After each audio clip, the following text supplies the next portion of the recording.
Udah online. Udah. Udah tuh. Meeting is now streaming live on Facebook. Kok belum ada di gue? Di ini pasti udah masuk, udah pasti. Positif masuk. Nah, udah ada tuh. Ah, iya benar. Udah ada. Oke. Oke, sip. Baiklah, selamat sore teman-teman semua. Sore. Ini Gua kayaknya baru udah lihat mulai. ya, baju lu Batman ya? Yoi, Waduh, Mas. harusnya gua pakai Superman hari ini harusnya gua. Berarti lu lagi dark ya, main lagi dark. Gue lagi kaya. Lagi Kan kaya ini ya. super powernya kaya. Yo. ini lebih stoik, men, karena super powernya itu didapat dengan usahanya sendiri. Iya. Oke, teman-teman selamat sore. Ini kita lanjutin Sore. lagi bikin filosofis kita. Agak ada jeda sedikit ya, karena mungkin udah ada aktivitas di new normal gitu ya. Kalau Bu Arif sih dia kan bos, jadi dia Amin. Iya, kita kadang-kadang harus ke kantor, ya oke lah ya kan. Oke, nah kali ini kita mau ini ya, Bro Arif ya, mau mulai bahas agak beda ya. Satu yang Jadi berbeda. Ya. cuman kalau lihat dari referensi yang baru gue baca kan, ini ya, History of Western Philosophy ini menurut Russell sih kurang. Hah? Kenapa? Tebel banget itu buku. Ini buku babon, buku Buset basicnya itu. filsafat ini. Tebel banget itu. Itu kalau orang belajar katanya sih paling gampang lewat ini. Jadi gue walaupun setebel ini, tebel segini loh.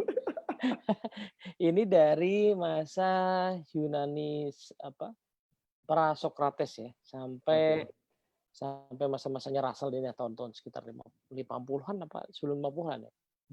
Nah, menurut buku ini jadi dia naruh si Epicurus ini, Epicurus 6 orangnya kan. Iya, betul. Itu berdekatan dengan Stoik gitu ya. Tapi kalau menurut yang pakai di sini dia sebelum masanya. Tapi katanya sih berdekatan, ada perdebatan lah soal ya kurang lebih sezaman lah gitu ya. Nah, cuman gue juga ada buku satu lagi nih. Lu baca yang mana, Bos? Gue baca udah banyak, Bro. Gue baru ini doang nih punya nih. Ya, itu salah satunya. Salah satu ya. Baca edisi apa? Sama kayak gini juga? Bahasa Indonesia. Oh, Indonesia ya? Ya. Oke. Nah, dia Arif udah mendalami lah, lebih banyak mendalami. Nanti kita tanya-tanya aja sama Arif ya kan. Boleh. Nah, terus habis dia ngomong kita komen-komen gitu. Makanya hari ini belajarnya Epicurian adalah bagaimana menjadi bahagia kan. Wih, ya benar. Filosofi kebahagiaan ya. Iya, filosofi kebahagiaan. Oke, gimana Bro? Yang so far yang udah lo baca apa aja? Jadi gua sharing ya Bro. Jadi kata kuncinya Epicurian, targetnya itu kan sebenarnya kan ada istilah, jadi ada beberapa orang memplesetkan gitu ya. Epicure. Jadi menyembuhkan gitu deh. Jadi kayaknya tekniknya menyembuhkan. Maka ada beberapa orang memakai istilah kayak semacam kapsul disembuhkan gitu loh Bro ya. Jadi targetnya mereka sebenarnya adalah serenity Bro. Serenity. Atau mungkin istilahnya peace of mind. Peace of mind. Jadi target mereka adalah peace of mind, menghindari stres, menghindari kecemasan, menghindari khawatir. Nah, jadi pengertian Epicurian adalah segala sesuatu tindakan yang mencegah berkaitan dengan stres, mencegah terhadap khawatir, hal-hal itu yang dikejar sama mereka. Peace of mind, damai aja lah, damai gitu ya. Nah, jadi yang dikejar sama dia itu. Jadi filosofi di pengertian kepala dia bukan lagi berbicara mengenai etika, tapi berbicara apapun tindakan kita yang mengejar untuk peace of mind. Kalau segala sesuatu yang menimbulkan yang tidak peace of mind, maka itu bukan filosofinya Epicurian.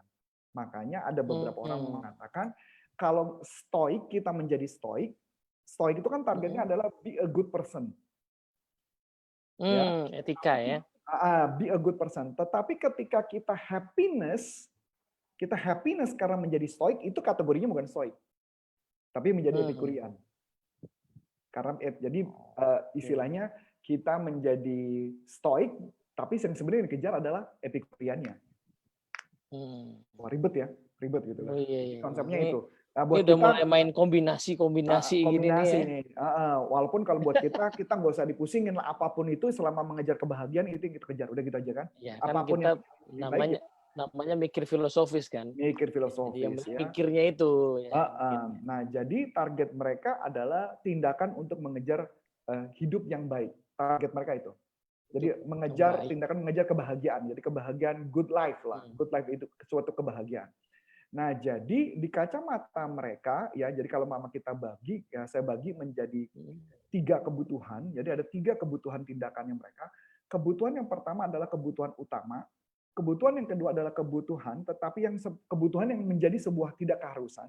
Dan kebutuhan yang ketiga adalah kebutuhan untuk tidak, malah sesuatu hal yang tidak mengejar, tidak harus dikejar. Jadi tidak harus dikejar. Pelan-pelan bro, pelan-pelan bro. Yang Oh ya, pertama sorry. tadi? Saking semangatnya nih ya. Iya makanya. Satu adalah kebutuhan yang wajib ada. Kebutuhan yang wajib. Wajib ada. Yang kedua adalah kebutuhan tetapi tidak wajib. Kebutuhan tupan nggak wajib. Ini Nggak menarik. wajib. Bro. Nah, kebutuhan yang ketiga adalah kebutuhan yang sama sekali nggak perlu dikejar. Kalau dapat bagus, nggak dapat ya udah, nggak usah dikejar. Nah, ntar. Ini menarik loh, karena kalau yang gue tahu kalau namanya kebutuhan kan berarti perlu ya. Iya. Kalau nggak perlu namanya keinginan. Itu kalau di situ dibedakan nggak butuh sama ingin? Kebutuhan sama keinginan ya sebenarnya, nah nanti kita bahas dalam. Karena itu sebenarnya ada kebutuhan ya, tapi tidak wajib. Oke. Ya tidak wajib. Nah, kita coba jelasin dulu bro dari pertama. Kan kebutuhan yang wajib tuh. Kebutuhan wajib itu apa? Makan, pakaian, tempat tinggal itu wajib. Jadi misalkan kita lapar, ya kita makan. Kita haus, ya minum. Tapi apakah makanannya harus mewah? Ya nggak harus. Apakah minumannya harus anggur-anggur? Kalau dari istilahnya dia kan anggur dan sebagainya. Apakah itu harus? Ya nggak harus. Selama itu sesuatu itu yang penting adalah kebutuhannya itu. Kebutuhannya minum. Bukan minum anggur, bukan minum bersoda, bukan minum mahal. Enggak, yang penting minum. Tapi manusia membuat menjadi complicated. Dengan cara makan itu makan yang harus enak. Nah, makan enak padahal tujuan maka itu makan adalah untuk hidup, that's it. Tapi kalau memang harus makan enak tapi tanpa ngutang, itu oke, nggak masalah. Tapi kalau itu harus utang, harus demi gaya hidup, demi lifestyle, itu kategorinya tidak wajib di kuliah. Karena tadi ingat kata kuncinya. Mengejar kebahagiaan tanpa membuat peace of mind tanpa membuat jadi ada cemas, khawatir, dan sebagainya. Jadi kalau itu membuat cemas, khawatir, berarti enggak. Nah, itu yang pertama bro ya. Kebutuhan yang kedua adalah sebuah kebutuhan tapi tidak harus. Kebutuhan tapi tidak harus. Nah, ini menarik kan? Contohnya apa kebutuhan yang tidak harus? Yang paling sederhana adalah seks. Kan seks itu sebuah kebutuhan, tapi tidak harus. Makanya kenapa ajaran mereka adalah makanya mereka mengajarkan salah satunya ini yang agak kita bertentangan ya, adalah tidak perlu menikah. Karena menikah akan membuat jadi punya pikiran. Mikirin anak, mikirin istri, jadi peace of mind-nya nggak ada tuh buat dia. Nah, jadi makanya kenapa kalau ditanya apakah aliran Epikurian mereka menikah, cenderung tidak. Jadi beberapa dari mereka mungkin punya beberapa istri yang mereka tidak harus membiayai dan mereka tidak pusing udah hal itu. Jadi kebutuhan itu, seks ditanya perlu nggak? Perlu. Tapi apakah wajib? Enggak. Bisa nggak hidup tanpa seks? Bisa. Jadi dia itu coba ini ya, misalnya ini hidup nih ya. Iya, betul. Hidup yang peace of mind. Betul. Nah, dalam hidup ada kebutuhan. Ada kebutuhan. Nah, lo ada kebutuhan yang wajib. Wajib. Nah, kemudian ada kebutuhan yang tidak harus, tidak wajib. Tidak harus. Oke. Karena kenapa? Kalau menurut dia gambarnya gini, bro. Kalau kebutuhannya misalkan seks tadi ya, bro ya. Seks itu berlebihan. Yang terjadi apa? Besok badannya capek. Mereka nggak bisa kerja. Badan lemes. So itu menjadi apa? Jadi nggak peace of mind. Itu yang dianggap melanggar Epikurian. Itu cara pandangnya begitu ya. Lo nggak akan bisa bahagia. Nggak bakal bisa bahagia. Karena lo jadi over. Mabok misalkan. Kalau ditanya, di Epikurian minum minuman alkohol boleh nggak? Silakan. selama lu tidak Hmm. mengorbankan keuangan lu kan. Kalau lu mengorbankan keuangan lu demi gaya hidup itu salah Hmm. menurut dia. Jadi ketika lu mabok, Hmm. ganggu orang nggak? Enggak. Oke, fine. Tapi abis itu lu jadi nggak sadar, jadi capek, lu nggak beraktivitas, berarti lu udah melanggar. Melanggar. Jadi Hmm. pengertian etika di kepala dia adalah win-win situation, bro. Hmm. Jadi ketika lu melakukan seks, ketika lu melakukan minum-minuman, ketika lu melakukan sesuatu berlebihan, makan nih berlebihan, badan lu jadi over, jadi Hmm. gemuk, aktivitas jadi terganggu, itu melanggar nggak etikanya? Melanggar menurut Epikurian. Hmm. Jadi Epikurian hanya menganggap pelanggaran etika kalau itu mengganggu aktivitas dalam kehidupan kita sehari-hari sebagai manusia. Oke. Berarti tiap orang akan bisa punya batas pelanggaran yang berbeda-beda ya? Bukan pelanggaran ya, bro. Jadi artinya Atau sudut pandang yang mereka anggap itu melanggar atau nggak melanggar. Kita kan kalau enggak? bilang Maksud gue melanggar gini, kan karena diasumsi kita kan moral. Enggak, enggak, yang tadi gue gini, kalau makan, Hmm, tadi, makannya doang itu perlu karena dia untuk perlu, hidup kita kan. Nah, betul, enaknya itu sebenarnya tidak perlu. tidak Tapi perlu, enaknya itu nggak apa-apa kalau lo nggak sampai ngutang, nggak sampai ngutang, betul-betul kecukupan. betul. Berarti kalau lo memutuskan untuk, "Gue makan enak kok, gue pengen makan enak karena gue mampu," Gue mampu, itu ya nggak apa-apa, silakan fine. ya oke-oke aja dong. Nggak masalah. Selama tidak melanggar. Melanggar apa? Melanggar ketika nanti gara-gara makan itu lu jadi punya nggak peace of mind, gara-gara pikiran itu kan, anjir ini Mhm. utang gue harus bayar gimana ya? So, berarti nggak peace of mind. Mmm. Kan munculnya jadi worried, anxiety, kecemasan, dan sebagainya. So, which is ini nggak bagus. Berarti Itu kalau yang dikejar. disederhanakan itu hidup yang pas gitu nggak Bos sih? Hidup yang pas Ah, gitu? hidup yang pas dari kacamata Epikurian. Makanya kenapa aliran Epikurian banyak yang mengajarkan hidupnya seperti adalah bekerja sesuai dengan passion-nya masing-masing. Passion. Hmm. Bekerja sesuai passion artinya bukan bekerja dengan orang, bro. Tapi Hmm. bekerja dengan sendirinya sendiri. Bekerja dengan alam. Contoh, lu mengajar. Hmm. Mengajar. Tapi Mhm. lu nggak punya atasan. Kalau lu punya atasan kan diomelin. Itu nggak peace of mind. Ini aliran dia kan gitu ya. Bertani. Bertani kan lu nggak dimarahin. Oh, Makanya kenapa banyak tanahnya sendiri maksudnya? tanah Bertani sendiri. tanahnya sendiri? Tanah sendiri. Siapa yang marah? Nggak ada yang marah. Jadi kehidupan mereka adalah hidup hanya yang penting mereka bisa memenuhi kebutuhan dasar utama. Itu yang paling penting. Hidup yang Makanya cukup, yang pas gitu maksudnya? cukup dan pas. Makanya kenapa banyak aliran Epikurian yang tidak mendewa-dewakan seks. Walaupun kita pikirin itu ada hedonisme kan tadi awalnya. Makanya Epikurian kan terpikir kan Mhm. seneng-seneng. Pengertian dia seneng-seneng hanya sebatas tidak memunculkan kecemasan. Misalnya mabok 10 gelas baru mabok. Kalau 8 mabok nggak? Mhm. Enggak. Ya udah nggak apa-apa lu minum aja 8. Oh, jadi here and begini, kayak yang gua sempat dengar kan bahwa Epikurian itu tadi ya mengusung yang disebut sebagai hedonisme tadi. Mhm. Tapi hedonisme itu, lebih ke arah tadi here and now ya, kalau selama Iya, lo cuman, segitu dan nggak ada masalah, tidak menimbulkan kecemasan, maka oke, oke. ya kan. Nah, the thing is kadang-kadang orang itu sebenarnya nggak betul-betul tahu apakah kalau dia lakukan itu, Nah, nanti akan menimbulkan kecemasan apa enggak, ya kan? nah, itu yang paling penting makanya. Jadi lebih baik adalah segala sesuatu yang begitu memunculkan tidak peace of mind, Mhm. maka itu dianggap pelanggaran etika. Mmm. Oke ya. Ini yang kedua ya, Bro, ya, seksi ya. Yang Mhm. ketiga, Bro, menurut dia adalah sebuah kebutuhan yang tidak harus dikejar. Kebutuhan bisa Tidak juga harus keinginan, dikejar. tidak harus Mmm. dikejar, bisa juga keinginan kategorinya. Apakah di dalam itu, Bro? Nah, ini gue sambil buka contekan gue ya. Mmm. Yang pertama kekayaan. Mmm. Kenapa? Karena ketika ada kekayaan, kita mengejar uang gila-gilaan dan Mmm. akibatnya menyebabkan stres dan which is ini nggak Mhm. bagus. Mmm. Ya, yang kedua, Oke. mengejar kekuasaan. Mmm. Ya kan? Mengejar kekuasaan, nafsu kita mengejar kekuasaan demi nama si Antonius Arif itu di atas. Kita mengorbankan Mhm. segalanya, berarti sudah melanggar etika. Mmm. Karena Artinya mengejar. melanggar etika itu artinya gini, artinya lo nggak akan bisa bahagia gitu ya maksudnya? Karena ada konsep. Hmm. Konsepnya adalah setiap kekayaan atau kekuasaan yang terjadi adalah tidak pernah ada batasnya, bro. Yes, yes, yes. Jadi semakin lu kejar, akan semakin lu kurang, bro. Malah yang terjadi adalah mengurangi happiness. Bukan mengejar jadi happiness. Orang nggak akan happiness kok. Jujur aja nggak bakal happy. Jadi kata kuncinya adalah, ini agak menarik ya. Konsepnya mereka adalah, kalau mau happy, ya miskin. Mending begitu gitu ya. Iya, mending gitu. Pertama karena miskin itu tadi ya, dia tidak mengejar kekayaan, jadi dia tidak akan cemas terlalu banyak. Betul. Kekuasaan juga. Betul. Terus dia hanya akan fokus di kebutuhan yang wajib tadi.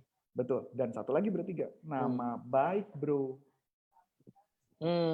Itu juga ini ya, tidak harus ya. Tidak harus, karena kalau lu mengejar nama baik atau lu mengejar keterkenalan, lu fame terkenal, makanya begitu lu nggak fame kan lu stres. Nah. Atau lu berusaha, anggaplah kayak contoh nih, gua mau, anggaplah ya, misalkan ini walaupun muluk ya, gua mau kayak Anthony Robbins misalkan ya, ini kejauhan buat gua, jauh banget gitu kan ya. Ketika gua ngejar, yang ada adalah tidak happiness. Padahal Anthony Robbins pengen kayak Antonius Arif padahal. dalam mimpi bro.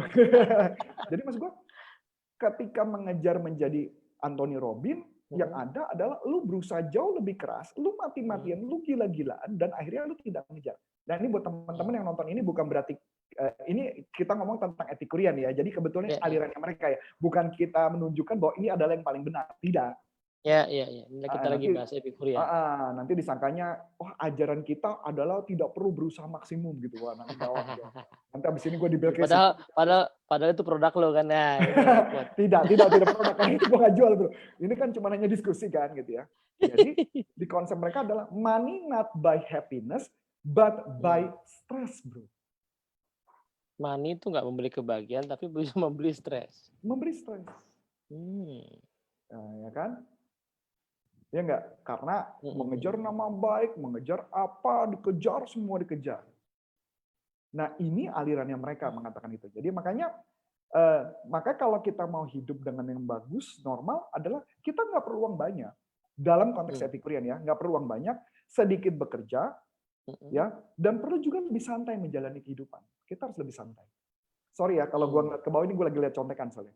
Iya wajar, biasa bos. Ini bukan ini kok, bukan presentasi formal. Jadi harus lebih santai menjalani hidup, serta banyak waktu untuk mengerjakan hal-hal yang lebih berarti dalam hidup, bro. Apa yang lebih berarti? Bermanfaat buat masyarakat, sosial kepada masyarakat, berbagi kepada orang lain. Hidup itu yang diminta oleh epikurian. Dan dia permintaannya adalah perbanyaklah. Karena dengan kita jadi tidak mengejar kekayaan, tidak mengejar kekuasaan, tidak mengejar nama baik, maka kita punya kesempatan bersyukur atas ciptaan yang Tuhan berikan kepada hidup kita. Wah, menarik nih. Gue melihat ini menarik poin-poin ini. Cuman gue melihat masih ada paradoksnya nih. Pertama, ketika lo tadi ya kan,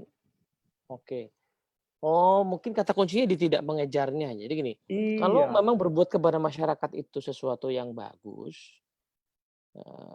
menurut Epikurian kan berarti gue mesti punya sesuatu yang lebih untuk dikasih kan. Exactly.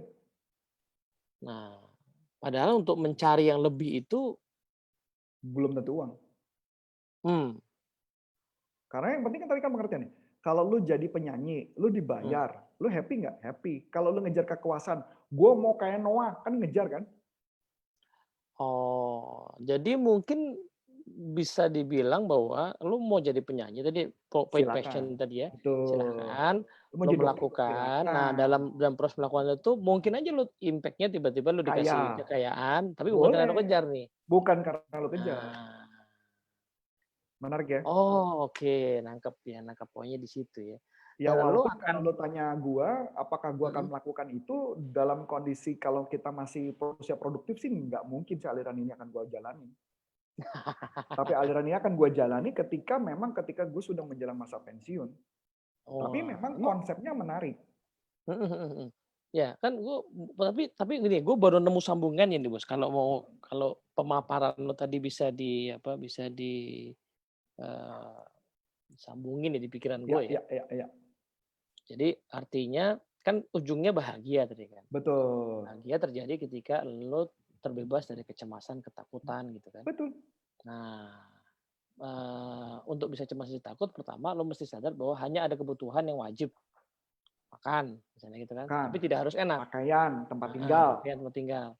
Nah, ketika nah tadi lo nggak akan bahagia kalau lo ngejar sesuatu. Apa tadi istilahnya? kekayaan, Kekayaan, nama baik, kekuasaan, nama baik. kekuasaan.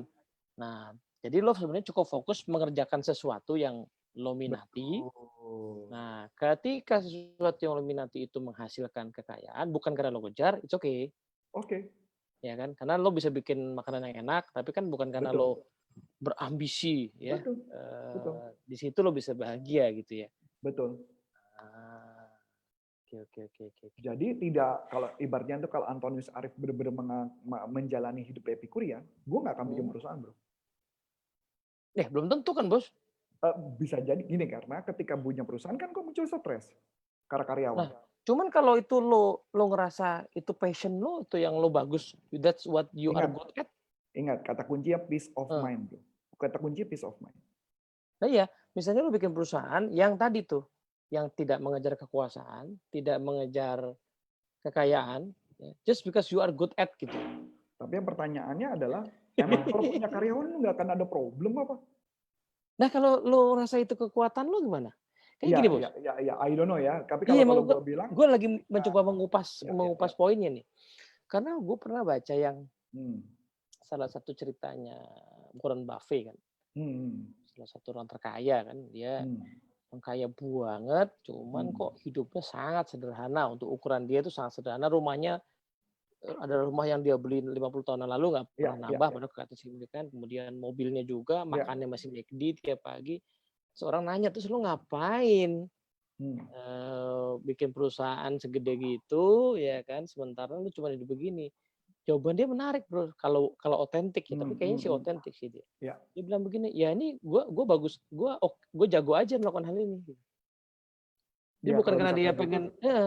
Ya kalau bisa kayak gitu sih baik-baik aja. Cuman hanya ketika dia sudah mulai mikirkan karyawan ada problem, ya, ada karyawan lagi nggak masuk, maka itu kan jadi problem. Nah, jadi makanya kalau pengertian, kecuali yang lu katakan tadi, kalau memang benar dia bisa dan begitu dia ngerekrut dapat orang yang bagus, tidak pernah nyusahin dia, everything fine, ya boleh. Itu aliran epikurian. Atau gini Bos, kalaupun karyawannya nggak bagus juga dia nggak stres, bisa kan? Bisa. Misalnya, nggak bagus, ya udah, nggak cocok, gue pecat ya, bye gitu. Loh, ketika pecat kan dia nggak peace of mind dong, men. Nanti ada yang marah-marah sama dia. Nah, dia nggak apa-apa gitu. Ya, tapi kalau ada yang marah-marah, ya bisa juga sih. Abis itu dia demo gitu kan. Ya tapi oke lah. Kalimat lo men-challenge. Mungkin gue lagi aja sih. Mikir logiknya nih maksud gue. Karena misalnya tadi lo misalnya anggaplah tadi kita imajinasi lah. Ya, berimajinasi. Lo menjalani passion lo. Jadi passion, menurut gue salah satu passion adalah tadi ya, bikin usaha tuh menurut gue passion sih, karena kenapa gue bilang salah satu passion? Passion tapi yang peace of mind. Justru itu, karena ada sebagian orang gue amatin yang memang jagonya begitu Bos. Jadi dia tuh nggak spesifik, nggak spesialis. Misalnya kalau dia betul pengusaha restoran misalnya, tapi dia bukan chef, bukan spesifik. Cuman dia jago mengorganize resources orang-orang. He's just good at gitu ya. Boleh juga. Iya kan? Boleh juga. Dia senang aja bikin perusahaan, bikin gitu. Oh ya, kalau investor pasti nggak ada problem sih. Dan ketika kata kuncinya adalah ketika ada problem terjadi, karena kan kehidupan nggak mungkin nggak ada problem kan, bro. Ketika ada problem terjadi, dia tidak menanggapi problem. Iya, betul. Nah, itu baru bisa alif epikurian. Gue setuju. Cuman walaupun kalau lo tanya, gue doubt nggak? Gue doubt. Karena yang namanya... lo doubt itu bisa dilakukan gitu kan? Bisa dilakukan gitu ya. Nah, jadi kata kunci. Nah, ini gue lanjutin lagi, bro ya. Jadi ada 3 doktrin dari epikurian. Jadi 3 doktrin nih bro, ini menarik doktrinnya. Jadi pertama doktrinnya adalah kebahagiaan itu mudah didapatkan. Kok mudah? Ya itu tadi kan. Sebenarnya lu nggak usah pusing-pusing, lu jalani kehidupan yang seperti apa adanya aja. Itu kan aliran yang dia pikirkan kan. Jadi kebahagiaan tuh mudah banget didapatkan. Tidak perlu apapun dalam kehidupan karena semua sudah disediakan. Berarti apa? Nature, alam. Ya benar omongan lu, kalau memang bener Warren Buffett, dia nggak usaha, dia nggak perlu pusing-pusing ngitungin saham, terus kemudian dia profit gitu ya. Begitu ada problem, dia masih bisa ketawa-tawa, dia tidak menganggap masalah, berarti masih bisa epikurean. Gue sih melihatnya bukan dia nggak pusing. Dalam arti pusing itu gimana ya? Tapi gini, bagi gue ilmu investasi yang hitung-hitungan itu bikin pusing. Jadi gue akan menghindari itu. Iya, iya. Buat kita. Tapi bagi sebagian orang itu Mungkin nggak tidak menyenangkan. mudah tetapi menyenangkan. Iya, maksud gue kalau begitu kan berarti bisa aja kan? Selama peace of mind. Kata kuncinya peace of mind. Jadi selama tidak muncul kecemasan, tidak muncul khawatir, akan baik-baik aja. Cuma kalau mama munculnya adalah itu sih berarti kategorinya belum epikurean. Yang pertama ya bro ya, berarti kebahagiaan mudah didapatkan. Kebahagiaan mudah didapatkan selama itu terjadi. Makanya gitu kan. Sama aja kayak omongan dulu tadi. Boleh nggak minum alkohol? Boleh. Selama lu besoknya tetap sober gitu, lu tetap sadar dan lu kerja. Tapi kalau udah nggak bisa kerja berarti ya lu dianggap gagal. Ya, itu dulu kata kunci ya. Nah, yang kedua bro. Ini kalimat kedua. Ini doktrinnya epikurean. Kebahagiaan mudah dicari. Yang kedua adalah Tuhan tidak menjadi tempat kita takut. Jadi gini, dia mempercayai Tuhan ada, dia percaya. Tapi Tuhan, menurut kacamata dia, tidak mengatur semua hal dalam kehidupan kita. Ini kata kunci yang dipegang. Jadi Tuhan tidak mengatur. Misalnya contoh, kalau dulu kan di zaman-zaman dewa Yunani kuno, makanya kan kenapa ada 3 dewa kan ya? Ada Zeus, gitu kan ya, ada Poseidon dan sebagainya. Jadi ketika ada badai, berarti yang ganggu-ganggu itu dewa Poseidon kan gitu loh. Kalau ada hujan gede, guntur-guntur, berarti Zeus gitu loh.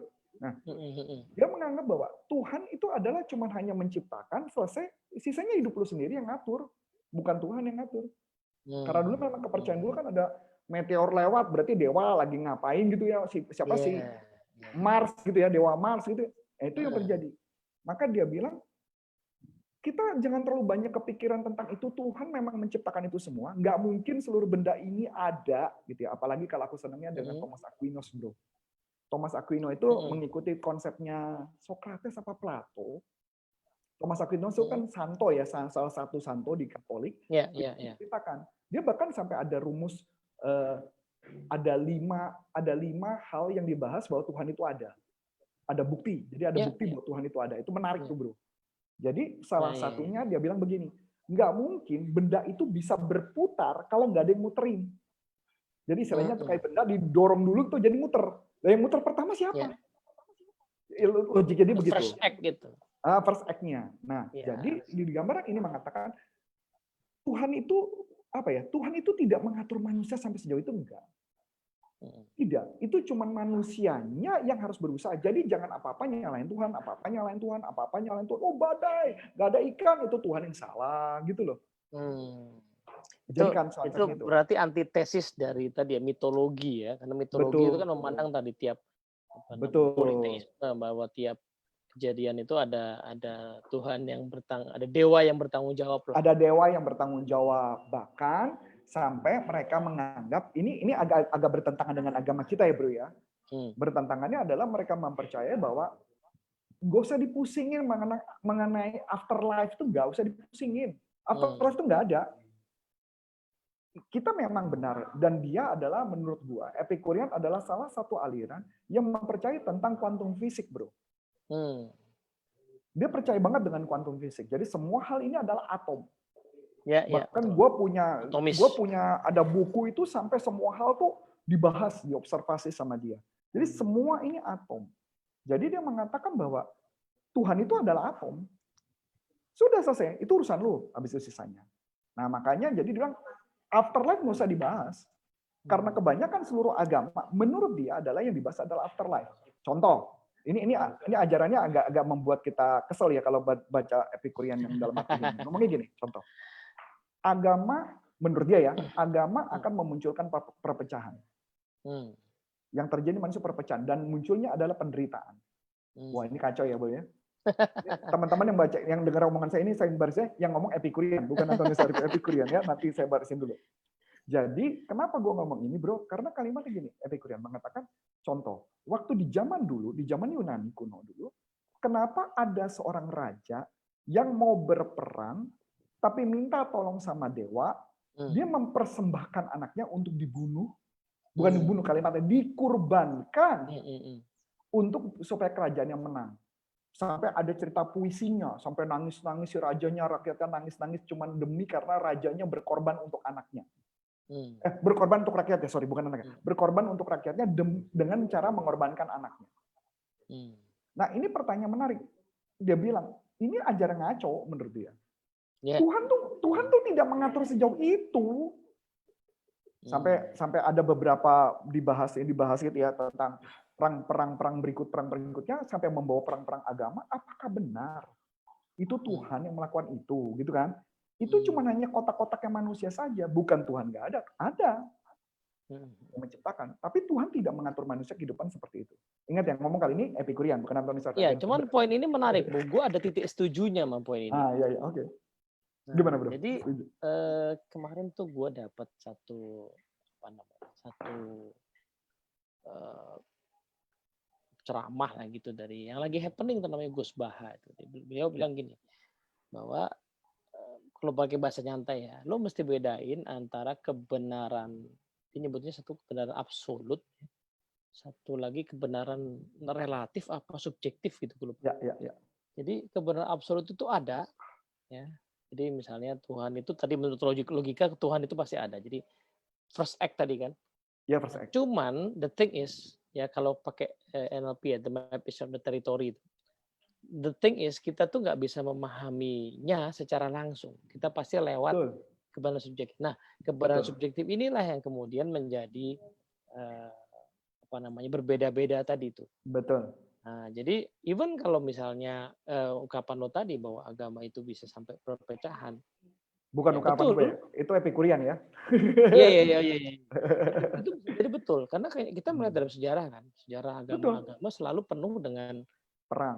Tapi bukan salah agamanya, karena orang punya persepsi tentang panduan. Betul. Nah, persepsi ini sebenarnya yang dirancukan ya antara ini agama, ini cara memahaminya. Betul. Nah, lu memperdebatkan ini atau yang ini sebenarnya gitu. Betul. Jadi yang dibahas itu yang menarik buat gua adalah jadi kalau ditanya sebenarnya sebutan nama Tuhan itu kan jadi banyak tuh dari aliran-aliran setiap agama atau aliran-aliran zaman Yunani kuno dulu ya. Tapi kalimat yang menarik adalah di kepalanya dia bahwa Tuhan nggak seperti itu. Makanya aku mulai mikir Anthony Robbins dan beberapa kenapa New Age gitu ya, aliran-aliran New Age itu sebenarnya kan adalah tentang diri kita. Jadi human center-nya gitu ya, human excellence gitu ya, excellence center gitu. Jadi bukan itu, tapi dari menariknya buat gua kalau mau ditanya, gua mempercayai itu enggak? Sebenarnya aku percaya Tuhan masih ikut campur dalam konteks gua. Gua mempercayai itu. Tapi memang di aliran itu adalah mungkin karena ketakutannya terlalu mes, bro. Di jam kita ngomong konteks yang dulu ya. Konteks dulu sih ya. Laut lah bergelora, Poseidon lagi ngamuk nih, butuh persembahan. Ya udah korbanin orang mati, bunuh gitu kan. Laut tenang. Kan istilahnya kebetulan pada saat itu dibunuh laut tenang gitu kan. Kebetulan itu yang dipercaya sebagai kebenaran kan gitu loh. Nah, itu ada angle juga tuh, Bos. Jadi ada yang membahas gini, agama itu pada akhirnya karena dia itu seringkali membuat orang bisa bergerak secara emosi. Maka memang dia selalu ya dalam sejarah selalu dimanfaatkan oleh kekuasaan. Exactly. Nah, kan filsafat Yunani itu katanya ya lahir sebagai antitesis dari pola pikir mitologi itu kan. Ya, dewa, jadi bahwa para filsuf itu kan pada waktu itu dianggap sebagai ateis kan, Bos. Betul. Nah, jadi bukan berarti mereka nggak percaya Tuhan. Percaya. Cuman yang Tuhan yang dideskripsikan lewat dewa-dewa itu yang mereka coba kritisi. Digoyang-goyang gitu lah ya. Dikritisi. Jadi, nah ini berikut lagi kan tadi kan 2 doktrin ya, Bro. Doktrin yang ketiga nih. Doktrin yang ketiga adalah manusia tidak perlu takut akan kematian. Karena ketika banyak ajaran agama yang mengajarkan, menurut dari zaman dulu pun, adalah afterlife itu kita seakan-akan dijanjikan sesuatu. Itu doktrin yang pegang. Jadi dia bilang, tidak perlu takut Tuhan menghukummu setelah kematian. Karena dianggap bahwa kita tuh immaterial soul, Bro. Jadi jiwa yang nggak berbentuk imaterial gitu loh. Jadi tidak bisa dapat hadiah atau hukuman, nggak bisa immaterial soul kok. Karena balik lagi ke teori dasarnya dia adalah atom, bahwa semuanya atom. Jadi bahkan yang gue menarik, Bro, ini gue bingung ya. Gue terus terang gue sampai ngobrol sama anak gue kan suka banget dengan fisika ya. Gue ngobrol gini, kok bisa ya si Epikurian itu tahu bahwa manusia itu dari atom. Kalau zaman modern kita bilang atom karena ada mikroskop ya. Di zaman Epikurian dulu ada cerita, Bro, bahwa manusia itu tidak berbentuk. Manusia tidak berbentuk, cuman hanya berbentuk jadi material karena atom-atomnya ngumpul. Yang gue nggak ngerti kok bisa tahu gitu loh. Di zaman dulu pakai apa gitu loh. Itu yang menarik buat gue. Kalau di zaman modern kita bisa ngerti kan? Iya. Jadi gini Bos, kalau gue memahaminya ya, inilah kenapa banyak yang mengatakan kalau sains itu induknya filsafat. Nah, ini menarik kan? Jadi di zaman dulu kebenaran itu ditemukan lewat logika tadi tuh. Exactly. Ya kan, kalau kita baca pandangan materialisme, ini kalau gue dibelah, maka akan ada satu titik yang void, yang mati. diasumsikan apa empty. ya? Ya, gitu. Jadi logika itu mengatakan bahwa pasti ada bentuk begitu, pasti ada. Gitu. Nah, tapi belum menggunakan empirisme. Nah, kan sains yang kita kenal sekarang menggunakan mikroskop, kan dibalik itu kalau sekarang ya. Kita mencari data, kemudian dari data itu kita simpulkan, empirisme kan. Betul. Nah, makanya kita baru bilang ya masuk akal ada atom karena mikroskopnya udah bilang ada. Nah, kalau orang zaman dulu bilang, gue nggak perlu mikroskop. Nggak perlu. Gue pakai logika gue aja bahwa kalau dibelah kan satu titik pasti akan ada yang sangat kecil gitu ya. Iya, masuk akal. Iya kan? Jadi dasar pemikiran sains itu berdasarkan logika mereka gitu ya. Terus Betul, logika itu baru dicari teorinya gitu maksud lo? Betul. Nah, jadi sama kayak ilmu sosial ya. Kalau zaman sekarang kan misalnya udah lahir sosiologi, kita pakai data tuh survei masyarakat, survei datanya bilang begini terus kita simpulkan. Zaman dulu dibalik mungkin kalau bicara idealisme, idenya dulu nih. Jadi kalau idenya dulu, pemimpin yang kayak apa sih mau kita pilih? Nah, idenya dulu. Nah, kemudian baru tuh kita pikirin caranya. Kalau sekarang kan kita cari data dulu nih. Wah, masyarakat sekian banyak, orang miskin segala macam. Oh, berarti pemimpinnya adalah, nah baru disimpulkan gitu. Iya. Masuk akal. Nah, jadi lanjut lagi Bro ya. Jadi karena tidak perlu takut akan kematian, dia mengatakan, ini baik lagi kan, karena secara logika di kepala mereka tidak ada bukti ada surga dan neraka. Ya, itu yang pertama. Yang kedua adalah logika pemikiran karena sebelum kita lahir ataupun saat kematian, itu kita nggak ingat apapun. Yang kita ingat cuma hanya yang hidup ini. Kenapa fokus aja tentang kehidupan kita ini. Jadi kita nggak usah khawatir akan kematian, maka lebih baik karena gitu sebab itu hidup yang tenang, peace of mind aja. Ya akibatnya walaupun buat beberapa orang ini kan jadinya dia mau mabuk mau apa, kayak nggak ada aturan, itu nggak ada aturan. Itu apa mungkin itu sepotong-sepotongnya itu ya maksudnya? Kan maksud dia lo juga usah mikirin afterlife supaya lo bisa hidup tenang. Betul. Tapi orang yang tadi ya, yang mabok-mabokan, sampai nggak karu-karuan itu juga nggak mikir afterlife ya, tetapi hidupnya nggak tenang juga gitu. Nggak tenang, makanya dibilang tidak beretika. Kenapa tidak beretika? Karena abis itu dia nggak bisa kerja, dia nggak bisa apa-apa, berarti dia nggak beretika. Jadi dasar pemikirannya mereka, ya buat gua pribadi, menarik nggak? Menarik bro. Tapi menariknya kapan? Bukan saat ini. Mungkin di masa depan itu pasti menarik buat gua. Ini ada gua barusan buka di Russell itu. Ya, Russell tuh enaknya adalah dia kasih ulasan. Kalau kita baca buku aslinya kan kadang-kadang kita mesti merenung sendiri ya. Tapi kalau dia udah kasih pendapat dia itu. Jadi ada satu poin di situ dalam sejarahnya si Epicurus itu, dia tuh hampir sepanjang hidupnya sakit terus. mengalami sakit gitu sehingga ini bedanya gini ya, Epicurus itu sama Epicurean sama kan tokohnya Epicurus. Itu cuman dia doang tokohnya gitu. Kalau si Betul, Stoik itu kan banyak. Dari banyak. mulai masa Yunani sampai ke Helenis kan si Ya, Marcus Aurelius itu kan. Jadi ya, yang menyumbang pikiran tuh macam-macam banyak. gitu ya. Dari orang miskin sampai orang kaya sampai penguasa menyumbang pikiran tapi di budak segala. Terus si Epicurus ini tokohnya sentral dan itu dia mengalami katanya hampir sepanjang hidupnya dia sakit gitu. Hmm. Nah, mungkin ya filsafatnya lahir dari kondisi itu ya.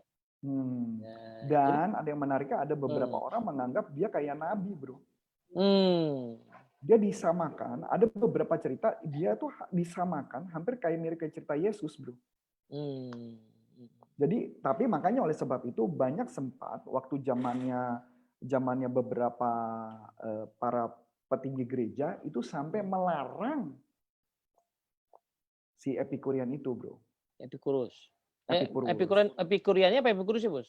Ya, berarti tulisannya, Tulisannya Epikuriannya. kan? Tulisannya semuanya dibakar, diberangus, tapi beberapa orang-orang terkenal gereja itu membaca, Mhm. malah menyimpan, diumpet-umpetin sama mereka. Nah, gue Iya bertanya, iya. sebenarnya yang diumpetin apa sih sebenarnya? Kan gue nanya tuh sama Mhm. salah satu teman gue yang pastor, gue tanya, kenapa sih mereka ngumpetin? Sebenarnya tidak, yang mereka takutkan cuma satu, Mmm. ajaran yang bertentangan dengan keagamaan itu yang mereka Mmm. mereka mereka berangus gitu loh. Mhm mhm.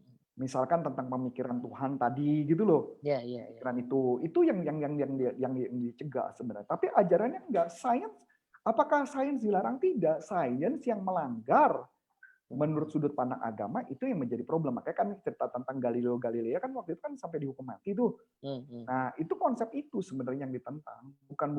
Bukan filsafat, filsafatnya baik-baik aja. Oke, Karena itu yang membuat orang pinter. Gimana, iya Bro? betul. Gue sih melihat kalau, tadi gue mau ngomong apa ya? Bentar bentar. Tiba-tiba missing gitu ya. Pas lu sebut Galileo terus jadi missing gitu. Ya, ya, ya, ya. Nah, karena abis itu kepikiran Dan Brown jadi gue ini lintasan pikiran suka aneh-aneh. Jadi oke. Gini. Jadi gue memahaminya bahwa iya agak kompleks sih sebenarnya kekirian ini. Hmm, hmm. Gini, ada kebenaran yang gue lihat di pandangan dia. Cuman Betul, nggak mudah untuk langsung betul, dipahami. Si betul. stoicisme tuh agak lebih simple ya, praktikal Gini, untuk kita pahami. ngerinya Epikurian satu. Kalau kita nggak dewasa melihat Epikurian, maka kita tersesat ya. Nah iya tadi itu, karena sepotong kan.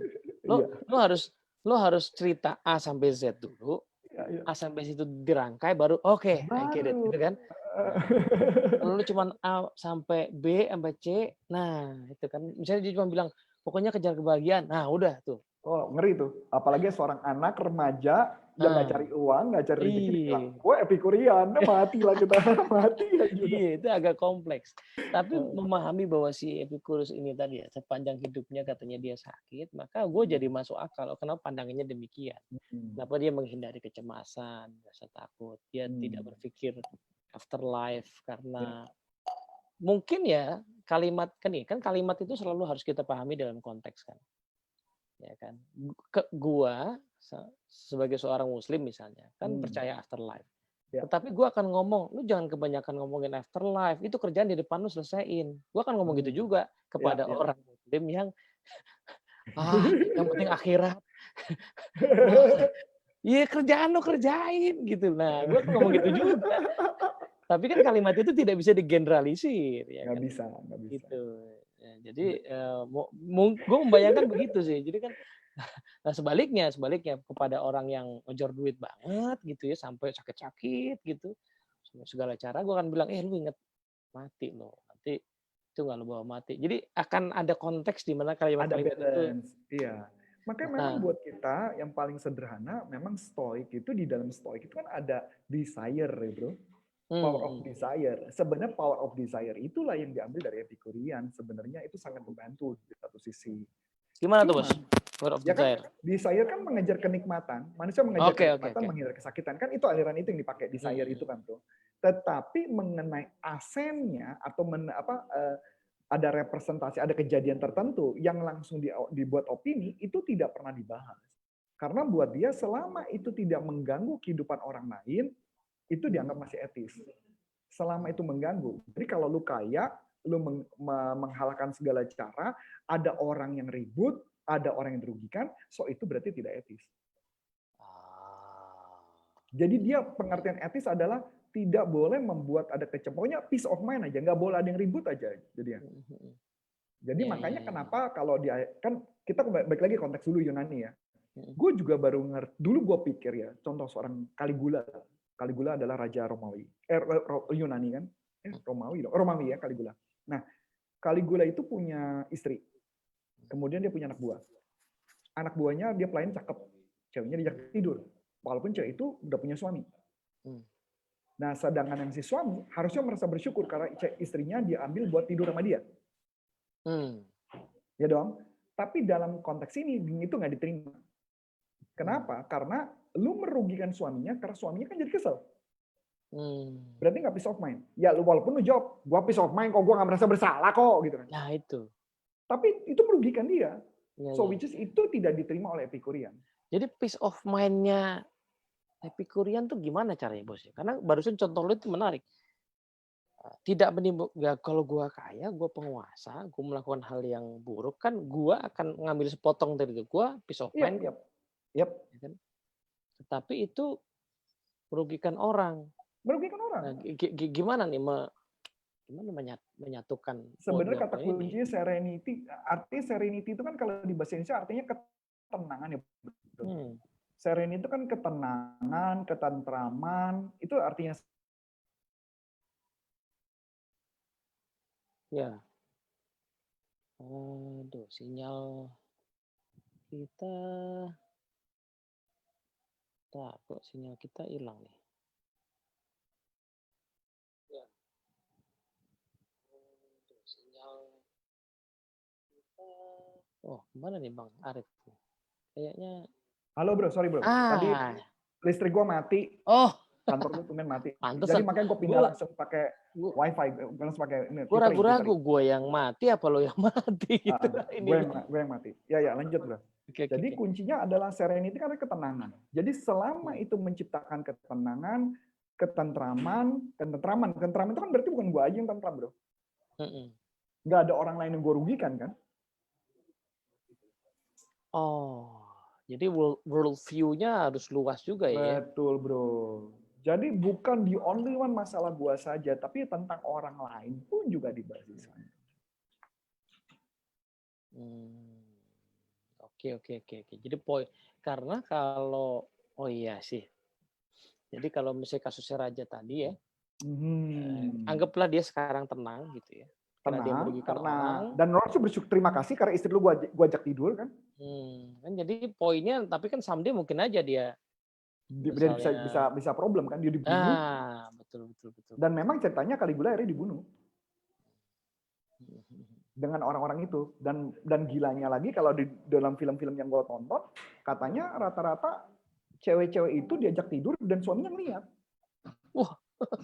Wah, itu sinting sih bro. Sinting, nggak kebayang nih kita zaman sekarang ya bos ya. Ya zaman sekarang kita kayaknya kalau itu kan kita nggak nangkep ya etisnya di mana gitu ya. Tapi gue bisa mengerti dalam konteks itu bahwa itu makanya kenapa mereka tidak mengejarkan tentang kenikmatan seks itu tadi, karena kenikmatan seks yang membuat lu tidak bekerja dan besok lu tidak aktivitas, so berarti lu udah merugikan banyak orang. Ya, iya kan, karena ya mungkin ini filsafat ini lahir sebagai respon atas situasi itu ya. Betul. Pada berlebihan betul. ya pada. Betul. Jadi berlebihan tuh bukan zaman sekarang doang nih teman-teman ya. Nah, karena ada ajaran juga yang mengatakan adalah tidak usah takut dengan kematian, karena kematian itu tidak perlu dibahas karena kita nggak ingat. Makanya kenapa banyak orang yang melakukan hubungan seks berlebihan karena dia nggak takut dosa. Dia nggak perlu takut bahwa nanti pas mati nanti. Loh, itu bukan, tapi kan lu nggak bisa bekerja. Dalam konteks itu bisa diterima, tapi dalam konteks lu tidak bisa bekerja, itu satu sisi lagi, bro. Iya, dan iya betul, karena begitu berlebihan kan pasti akan ada yang terkorbankan. Exactly. Iya kan, tadi energi lo atau. Betul. Ya nggak tahu ya, namanya udah berlebihan kan gitu ya. Betul. Iya. Menarik ya. Iya. Makanya ini gue bilang tadi kalau stoicisme itu agak lebih praktikal dan simple. Lebih praktikal. Betul. Tapi Epikurian nih agak perlu ngelihat dulu utuh baru bisa nangkep. Oh ya ada sih benernya. Cuman mesti utuh dulu. Iya, karena kalau orang nangkapnya mencuplik satu bagian, dia Hmm, bilang, hmm. saya aliran Epikurian, saya nggak perlu kerja, saya santai aja. Wah Jadi itu. mama, papa nggak usah ribut, saya aliran Epikurian. Matilah kita. Padahal ada poin passion tadi misalnya kan. Ada Berarti kan lo mesti passion.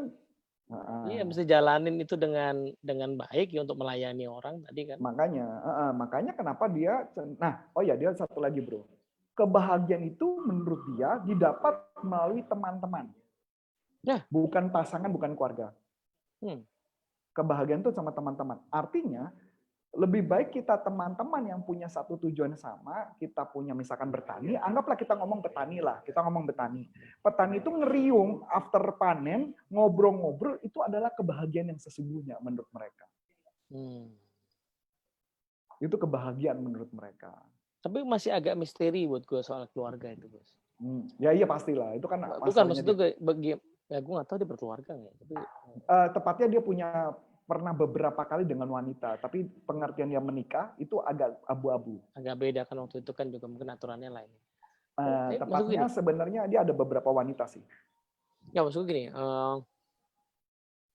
karena kan itu tidak real apa sesuai dengan konteks waktu itu ya. Kan itu nggak realistis kan buat orang untuk tidak mengatakan bahwa berkeluarga itu tidak diperlukan gitu. Menikah berantem nggak? Iya justru itu makanya. Tapi kan nggak realistis untuk melakukan itu kan. Karena dalam konteks kita kebahagiaannya beda kan. Kata kuncinya balik lagi peace of mind. Ketika bertengkar dengan pasangan itu nggak peace of mind. Dalam konteks Epikurian. Ketika mikirin anak sekolah nanti di mana itu tidak peace of mind. Nah, kalau sisi yang lain nih bos, ini gue ambil kasus ya. Ya silakan. Yang pernah gue temukan juga adalah orang-orang ini tidak bisa digeneralisir tapi agak konsisten di ingatan gue. Jadi gue suka bercanda gini ya, mohon maaf ya teman-teman ya. Ini cuma kasus. Jadi gue pernah ketemu orang-orang yang rada aneh gitu ya. Ya. Ini rada aneh, kok lebay banget anehnya gitu. Nah, orang-orang ini begitu gue telusurin tuh kebanyakan udah lewat masa menikahnya. Oke, yang artinya tidak menikah. Iya, udah lewat masanya. Ya, itu termasuk teman kita, teman-teman dekat kita. Ya. Nah, gue suruh nonton di sini. Karena kalau dilihat kita ambil angle lain, tapi nanti kita coba belok ke sini. Belok sedikit. Kalau di psikologi teori psikologi perkembangan kan salah satu angle-nya adalah tiap manusia itu ada tugas-tugas perkembangannya. Jadi tiap fase ada tugasnya apa. Setuju. Nah, termasuk salah satunya tadi tuh ada tugas di bawah dia tuh harus ngurusin orang, ngurusin keluarga dan segala macam. Kalau dia lakukan itu maka dia akan memenuhi tugasnya sehingga dia sehat gitu. Ya. Nah, orang-orang yang tadi gue bilang melewati masanya kan berarti nggak melakukan itu sehingga akan muncul tadi semacam keanehan gitu di sifat-sifatnya karena udah lewat. Nah, kalau begitu udah lewat kan makin susah nyarinya kan. Terbatas gitu stoknya. Sebenarnya kalau Epikurian memang ada wanita bro, ada. Kalau nggak salah 3 atau 4 gitu loh bro. Epikurus. Jadi ada, dia pernah menikah, bukan menikah ya, dia dengan wanita lah, pengertian dengan satu wanita, tapi kemudian ada apa, pokoknya tinggal aja. Makanya dia selalu mengatakan bahwa malah dia dalam akhir hidupnya dia malah ditemenin sama salah satu pembantunya dia. Laki-laki, maka sampai ada gosip jangan-jangan dia homoseksual. Mencurigainya gitu kan ya, karena pembantu laki-laki itu. Karena dalam tulisan dia ada beberapa kali menyebut pembantunya itu, cuma aku lupa namanya siapa. Nah, tapi dalam konteks itu dia cuma mengatakan kalau kita dengan teman-teman kan kita ngeriung, ngobrol, tukar pikiran dan sebagainya, itulah kebahagiaan menurut kacamata mereka. Itu yang itu yang mungkin kalau orang sekilas akan memandang ya berarti kayak dangkal aja gitu. Iya kan? Karena pertemanan itu kan hubungan pertemanan yang tadi yang ngariung kemudian happy itu kan pertemanan yang mungkin ya bisa dibilang dangkal. Karena kalau lu bersahabat sama orang cukup dalam itu kasusnya juga kayak keluarga tuh. Iya, kan? Betul. Jadi tidak peace of mind lagi. Iya pasti ada tuh. Nah, kecuali lu bertemannya cuman ya tadi dalam permukaan, itu nggak akan Iya, kelihatan. Kalau iya, yang namanya sahabat, iya. semuanya Cuman itu kan kalau pasti. kita pikir-pikir memang jangan-jangan dia punya pemikiran tentang tidak menikah itu tadi, Mm. itu sebenarnya karena konteks dia berantem terus dengan pasangan bisa Ya, saja kan. ya, betul, Ya betul. kayak tadi lu bilang tentang sakit, tentang dia lagu sakit makanya dia begitu. Cuman Bisa. makanya kalau ditanya sampai makanya wajar kalau dulu tuh sempat dia mau diarahkan menjadi sebuah agama. Epikurian tuh mau Mm. dibuat satu agama. Epikurus tuh adalah dewanya, apa nabinya, Nabinya. nabinya. Itu sempat ada pembahasan Tapi mau. kalau poin itu sih gini, Bos. Kalau gua amatin, Pitagoras juga begitu. Jadi banyak tokoh-tokoh Oh pada ya, masanya Pitagoras itu ya, ya, memang Pitagoras ya. perlakuannya seperti orang sakti lah gitu ya orang. Ya, ya, betul. Karena termasuk ini yang Prasokrates itu si Thales ya. Hmm, Thales itu kan Thales apa setelahnya anak si Mandros ya yang ya sekarang kita melihat bahwa itu namanya sains gitu ya. betul. Tapi di masa itu dia dianggap sakti gitu karena dia tuh bisa Hmm, memprediksi kondisi alam, terus betul. bisa memberikan saran kita harus tanam, harus bercocok tanam atau apa segala macam Betul. gitu ya. Tiba-tiba benar tuh sarannya terjadi. Jadi kemudian dia bisa panen, akhirnya bisa hidup makmur gitu ya. Di masa itu dianggap sebagai orang yang sakti ya. Nah, Ya, sekarang kita bilang itu sains saja kan. ya, betul, betul. Dan ini Hmm. yang dari gambaran di sini lah yang gue temukan Epicure yang menarik buat gue. Hmm. Hmm. Di masa tua gue nanti, menjelang masa tua gue, itu kayaknya merupakan aliran yang boleh gue ikutin sih gitu ya. Kalau gue sih poin-poin tertentunya gue rasa sekarang bisa kita pakai juga sih. Ya karena Tadi ya, memang karena ada satu sih sebenarnya. Kenapa lu Hmm. cocok? Gue tahu Apa? lu banget bro. Karena lu tipe orang yang adalah makanya kenapa lu bikin dulu street smart NLP Ah, karena lu nggak mau dikotak-kotakin tentang rezeki. ya, Karena ya, ya, tipe ya, lu ya. adalah berbagi, makanya kalau kenapa langsung connect. Poin yang belakangan ya kan poin Betul. passion gue cocok. Poin passion Poin cocok. tadi, poin memenuhi kebutuhan itu, Bos. Itu Iya, benar sih. Poin iya, benar benar. Jadi itu bisa gitu. Nah, iya, iya. cuman bahwa ada poin-poin yang lain yang kita beda ya wajar aja kan itu kan Iya, biasa. iya, iya, iya, iya. Makanya, jadi kalau gue bilang sebenarnya memang yang paling mudah adalah kalau gue sebagai seorang trainer, gue nggak perlu punya karyawan, itu adalah one of-nya Epikuria. Kalau Kecuali yang gue, tadi lu bilang, ya kecuali yang Warren betul. Buffett, kecuali Warren Buffett Heeh, ya. Ya heeh. karena gue menemukan sih nggak begitu sih. Dalam perjalanan tuh ada aja tantangan-tantangan dan challenge. Ya, cuman gini Mas, gue tantangan itu bagi orang yang skillful, Bos. Itu kan Hmm. enjoyable. Ya betul, Ya kan? Kayak lo betul. gini, lo anggap misalnya bahwa oke lah gue nggak punya perusahaan, gue ngajar aja. Bagi orang yang nggak punya skill, ngajar tuh menakutkan loh. Iya, betul, betul, betul, Iya betul. kan? Betul, Lu betul, betul. kenapa? Karena lu punya Ya, skill. ya, ya, ya. Betul, betul, betul. Ya kalau Iya orang yang kan? nggak punya skill itu kan menjadi problem. Semua penyakit, semua menakutkan. Iya. So berarti kalau gitu Laptop. orang-orang yang punya penyakit mah lebih baik jadi epikurian ya. Nah, punya penyakit mah belajar stoicisme dulu kayaknya supaya Oh, iya, fokus iya. pada lingkaran. Ya, ya, fokus dulu pada itu dulu. Habis itu baru belajar epikurian. Itu berarti jamin tuh. Habis itu hidupnya merdeka tuh, Nah, bahagia. tapi gue tadi bilang soal pengusaha itu, Bos. Karena gini, ini khususnya di kita yang di dunia training ya. Ya, ya. Banyak trainer itu jago gitu ya. Hmm. Cuman nggak bisa punya company. Ya. Nah, ya, jadi dan dia mengakui, beberapa orang bahkan mengakui ya. Dia ngaku sendiri bahwa ya gue kenapa akhirnya kan gue ngeliat kan dia tuh capek banget ya. So, ada yang jadwalnya tuh Bos 30 hari sebulan tuh dia bisa 25-an hari ngajar. Ada yang kayak gitu. Nah, terus bilang padahal usianya juga udah nggak muda-muda amat. Terus dia bilang ya karena gue memilih begini. Kenapa begitu? Kan sebenarnya kalau agak lebih smart kan kita bisa bermitra. Kemudian habis itu pekerjaan bisa dibagi gitu. Dia bilang gue udah nyoba beberapa kali nggak bisa gue kerja sama orang. Nah, Hmm. karena trainer-trainer ini kan spesialis nih. Ibarat kata Ya, kalau kamu spesialis. skill-nya juga nggak ada kan. Perlu ada orang lain yang mungkin bukan trainer, tapi punya kemampuan Pebisnis. untuk bukan cuma bisnis tapi bahkan apa tadi mengendalikan Mengendalikan ya. para trainer yang liar ini. Invisible hand. Iya, betul. Nah, kalau gue lihat di kantor gue yang gue ikutin sekarang ini menarik. Jadi foundersnya dari awal adalah sekumpulan orang yang justru tidak pengen jadi bintang. Hmm. Jadi orang yang sudah meniatkan bahwa yang harus gede itu company-nya, sehingga lo nggak akan lihat kalau kita sebutnya para dewa yang jago-jago itu di TV atau pengen tampil gitu kan. Nah, justru nggak lihat itu.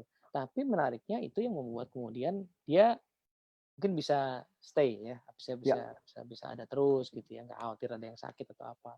Orang keluar masuk cuman masih. Nah, karena tadi ada orang yang punya kemampuan itu. Sementara kita, gue lah mungkin ya, ya mungkin senangnya tadi tuh ngerjain itu, passionnya itu. Nah, jadi kalau gue ngerjain kerjaan yang satu ini, kalau udah skillful jadi bisa happy. Tapi kalau gue sekarang disuruh lo pimpin satu tim 10 orang, waduh, ya kan? Apalagi timnya kayak gue gitu. gua sebenarnya malah mau mengundurkan dari dunia training sih. Wede. Jadi gue lebih suka sekarang pengennya ya, tapi kita nggak tahu ya sampai kapan. Adalah tim-tim gue yang maju sih, bro. Jadi yang nggak tahu ya, either ini karena gue terpengaruh sama Epikurian atau Apa apa, stoicisme tapi juga bro? atau stoisme juga gitu. Karena maksud gue memang sudah memutuskan. Kalau dulu kan gue punya pikiran gue mau jadi terkenal seperti siapa, mau terkenal Ya. seperti siapa. Gitu. Tapi lama-lama gue ngeliat, ya sudahlah, memang gue lebih baik mengelola sebuah bisnis. Lebih baik gue menciptakan bisnis yang berkembang yang lebih luar biasa. Itu sih legacy yang gue kepikirkan. Dan kepala gue selalu muncul di kepala gue adalah jadi kayak Chet Holmes sih bro. Chet Holmes itu yang bikin buku Ultimate Sales Machine. Itu dulu adalah partnernya Anthony Robbins. Untuk setiap training berkaitan dengan selling dan marketing, itu pasti Chet Holmes. Dan beliau sudah meninggal bro. Nah ketika beliau meninggal, perusahaannya masih ada bro. Iya. Dia namanya Chet Holmes International. Dan saya menemukan bahwa perusahaannya berkembang luar biasa, bro. Nah, itu yang gua ngelihat. Beda dengan cerita Zig Ziglar ya, bro. Walaupun anaknya nerusin, anaknya nggak ada bakat-bakatnya sih. Maka malah beberapa trainernya pada keluar kalau gue lihat. Iya. Nah, itu sih. Jadi memang, makanya ada orang yang tadi tuh yang punya ability betul. itu ya. Jadi ya jagonya dia begitu. Betul. Tapi ngomong-ngomong, acara kita ini kita nggak rekam ya, bro? Astagfirullah. Lupa ya. Nggak apa-apa, nanti dari Facebook di-download. Iya juga ya. Iya juga, Bos. Iya bener. Di Facebooknya ada rekamannya. Iya. Nanti gue cari cara ngambil rekaman dari Facebook lah. Yo. Tapi soundnya susah, lu mau masukin podcast ya? Nggak apa-apa, santai aja. Kita ulangi lagi aja gimana pada awal. Ya, berikutnya kita bahas yang lain kan, stoicisme masih banyak nih. Karena buat gue pribadi per hari ini gue enjoy dengan stoik, gue enjoy dengan epikurian, dan gue jadi mulai mengerti tentang skeptisme. Itu menarik sih buat gue bro. Jadi kalau skeptisme itu, kalau epikurian lebih ke fokus ya di desire, kalau skeptis itu lebih ke arah asennya bro, wisdom. Jadi jangan buru-buru kita menjudge sesuatu, skeptis aja dulu di awal. Jadi segala ilmu itu menarik menurut gue, bro. Iya. Kalau skeptisisme itu kan lebih ke arah fokus di logikanya. Iya. Kalau di Epikurian lebih ke arah di segala sesuatu tuh lebih ke arah fisikal. Fisikanya. Jadi gitu, Epikurian ke fisikanya, skeptisme lebih ke arah logikanya. Ya, skeptisisme yang mendasari sains ya sebenarnya kan. Betul. Sebelum kita, karena harus dipisahkan antara ya kalau di stoicisme itu ya fakta sama opini kan.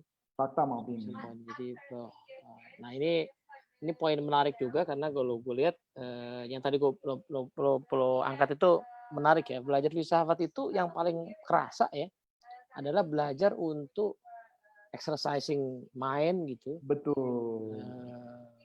Dan memahami bahwa ada bentangan pemikiran yang hampir nggak terbatas gitu. Possibility memahami sebuah fenomena kan. Memang kalau kita bicara logika, ilmunya sampai hari ini pun gue punyanya setengah mati sih bro. Gue jujur, gue masih punyanya setengah mati. Tapi stoisme itu membuat menjadi simpel sederhana. Yang Ya, penting ya, ada kejadian, dia representasinya apa, jangan berikan opini, selesai gitu loh. gitu. Jadi dia mungkin gua nggak tahu ya, mungkin karena si Epicurus Epictetus begitu belajar itu mungkin kelihatan nggak semudah itu, mungkin yang paling gampang adalah ada representasi, jangan diberikan opini atau value Iya, judgment, iya, iya. selesai. Ya itu kita mesti thank you sama Bang Henry Manampiring yang membuat itu Ya, betul, simple di betul. awal ya. Betul, betul. Jadi nggak usah dipikirin lah, udahlah. Jadi nggak usah dipikirin. Kebanyakan mikirin aja. Nah itu sih menurut gue yang menariknya si Ya, stoisme ya, sih. ya. Jadi dia cukup lengkap lah menurut gue. Ya, ya. Tapi Epicurean satu hal yang oke juga untuk dieksplorasi ya, karena tadi ada poin-poin yang belum terbahas. Karena mungkin ada kesan ya, Bos. Kalau stoicisme kadang-kadang kan meskipun nggak tepat, tapi ada kesan bahwa lo akan jadi orang yang menahan penderitaan gitu kan. Somehow kan begitu kesannya ya gitu. Nah, di sisi Tidak menahan kan bro, malah kan kita ngomong apa? Epicurian kan nggak menahan. Stoisme ya betul. Iya kan? Stoisme, Sana kan kalau begitu. stoisme, ya. Jadi lo kayak harus menahan penderitaan gitu kan. Ya plain, makanya kan gambarnya adalah Spock gitu ya, Mr. Spock gitu, mukanya plain, santai. Ada problem apa? Tenang. Iya. Gitu Tapi ya. nggak ada gejolaknya gitu, which is nggak mungkin ya manusia kebanyakan kayak gitu. Jadi menurut gue sih menarik gitu. Sampai hari ini tadi pagi pun gue masih dengerin Massimo Pigliucci tuh. Tanpa Massimo Pigliucci di kepala gue. Wis luar biasa. Jadi nabi itu nabi lo tuh masih. Jadi nabi lo tentang Massimo Pigliucci. Iya. Jadi Massimo Pigliucci itu dewa gue tuh bro. Dewa. Setiap hari gue pokoknya tanpa Massimo Pigliucci bro. Wih, luar biasa. Yes. Oke, Bos. Thank you banget nih. Sama-sama. Diskusi pengantar kita soal Epicurean ya, teman-teman semua. Kalau teman-teman mau baca, lo nggak pegang bukunya ya, Bos ya? Tidak pegang. Kalau yang gue pegang ini ada di Kinokuniya, masih ada kayaknya sini. Ya, bahasa Indonesia juga ada. Harusnya ada ya? Ada. Judulnya apa? Sama. The Art of Happiness. Seni berbahagia. Seni berbahagia ya. Itu. Ya. Kemudian, kalau teman-teman pengen baca mungkin bagaimana pemikiran itu muncul, situasinya kayak apa, saya sih lumayan dapat dari buku ini ya. Ini sih anak filsafat udah baca dari dulunya. Gua aja yang baru tahu gitu. Nanti gue mau ajakin Surya tuh. Jadi Surya, kalau kita mulai dari buku ini, karena sebenarnya kan buku ini judulnya udah disingkat, Bos. Oke. Tapi sebenarnya ada versi panjang judulnya itu. Keinginan Russell adalah mencoba mengkaji sejarah filsafat based on interaksi dengan zaman masing-masing era itu. Jadi dia akan cerita dulu konteks politiknya, baru dia cerita pemikiran muncul. Iya seru. Jadi kayak Yunani itu dia akan cerita Sparta dan segala macamnya. Baru dia cerita ini lahir filsafat. Menarik. Ya, jadi kita tahu dasar pemikiran ilmu itu ada ya. Iya, keinginan dia memang itu. Dia ingin menjelaskan sejarah filsafat dari sudut pandang itu. Menarik. Sosiopolitik kemudian ditarik ke. Menarik. Jadi seru tapi ya. Tapi kalau gue baca buku itu belum waktunya sih, Bro. Kenapa, Bos? Karena ada beberapa materi yang lagi gue kejar, lagi gue pelajari. Iya. Takutnya itu ya. Terganggu. Bisnis gue. Bisnis lo gara-gara filsafat. Gara-gara filsafat terganggu bisnis gue. Jangan-jangan, Bos, dengan lo mengekspor filsafat, justru ide-idenya akan makin liar. Jadi yang harusnya lo kerjain seminggu cuma 2 hari, Bos. Itu gue jadi tim Ferris itu, Bro. Iya, tim Ferris ya? Tim Ferris. Tim Ferris tuh cuman, lo tau nggak? Gue baru ngerti, Bro. 2 buku dia terakhir. Yang mana? Mentor Box. Tribe of Mentor. Tribe of Mentor sama Tools of Titan. Oh iya. Itu isinya adalah dia menciptakan 11 pertanyaan di-share dan mereka sharing dan dijadikan buku. Pinter banget itu. Keren ya. Iya. Jadi tapi pertanyaannya nggak mudah sih bikin menurut itu. Pertanyaannya salah satunya adalah apa kegagalan favorit lu? Iya. Dan kenapa lu favorit? Itu menarik sih pertanyaannya, agak di luar pikiran. Apa kegagalan favorit? Kegagalan kok favorit dia kan, makanya menurut gue itu kelihatannya kayak cuma nyebar tapi sebenarnya nggak gampang tuh bikin pertanyaannya kan. Kegagalan favorit. Gue ketawa-tawa kan, gila kegagalan favorit. Ada kegagalan favorit ya. Tim Ferriss itu kan ya kurang lebih dia bahas stoicisme juga ya. Ya, dia stoicisme. Iya. Makanya gara-gara Tim Ferriss, maka Ryan Holiday jadi suka. Oh duluan Tim Ferriss ya? Ya, duluan Tim Ferriss. Hmm. Jadi gak suka itu, jadi makanya. Jadi kalau acara lagi stoicisme apa ya? Weeks of Stoicism gitu ya, atau apa ya? Atau Stoicisme Con gitu ya, conference. Itu Ryan Holiday bukanlah orang yang dianggap sebagai tokoh yang oke sih, bro. Dianggap terlalu ya memang mungkin di kepala dia beda ya, itu dibuat ke konteks masa sekarang. Tapi banyak beberapa orang kalau di grup-grup stoicisme luar negeri sih dia nggak disukai sih. Ya karena dia kan pop kan, dia bikin itu jadi pop aja. Iya, kalau buat gue sih sah-sah aja sih, menurut gue. Iya bos, ya sama lah bos, kayak kita apa ya, trainer gitu ya, kita tahu lah ada yang populer, tetapi orang yang mendalami bidang itu akan bilang tuh mah, gitulah kira-kira ya. Oke, gitu aja kali bro. Thank you bos, selamat beraktivitas kembali teman-teman semua ya. Thank you. Yes, sampai ketemu. Bye bye.